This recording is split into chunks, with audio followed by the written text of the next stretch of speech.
ملګرو په دې ویډیو کې زه ستاسو سره د افغانستان هغه 11 لوبغاړي هغه پلینګ 11 شیر کومه چې افغانستان کرکټ ټیم ته پکار دی، افغانستان سلیکشن کمیټې ته پکار دی چې دا 11 لوبغاړي د پلینګ 11 په هر میچ کې ولوبوي. بیا پوره امکان دی چې افغانستان کرکټ ټیم په 9 لیګ میچونو کې یو څلور 15 لیګ میچونه وګټي او سیمی فائنل ته هم لار پیدا کولی شي. خو که چېرته افغانستان د طرفه په هر میچ کې د 11 لوبغاړي ولوبول شي، زما په خیال دا افغانستان 11 غوره لوبغاړي وي چې په د ورلد کپ په هر میچ کې ولوبيږي. تاسو را سره خپل رائے خپل کمنټ ضروری شیر کړئ څومره چې د افغانستان د کرکټ مینوال چې د نړیوال جام په هر میچ کې د 11 لوبغاړي لوبول فکار دی او کنه. د رحمان الله ګرباز، ابراهیم زدران، رحمت شاه، کیپټن حشمت الله شاهدی، همدا سلو لوبغاړي، ورپسې نجیب الله زدران، بیا پسې محمد نبی، عظمت الله عمرزی. عظمت الله عمرزی یو خال راونډر دی. دین علاوه راشد خان، تاسو پته راشد خان خو په لوبډله کې خامخوي، ورپسې نوین الحق، بیا پسې مجیب الرحمن او بیا پسې فضل حق فاروقی. نو که په دې پلینګ 11 په 11 لوبغاړو کې وګورو د افغانستان سره ډیر خطرناک سپین اٹیک ور سره دی.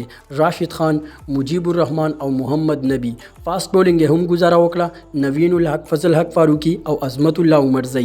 نو زما په خیال دا 11 لوبغاړي افغانستان لوبډلې ته پکار دي چې د ورلد کپ په هر میچ کې ولوبوي.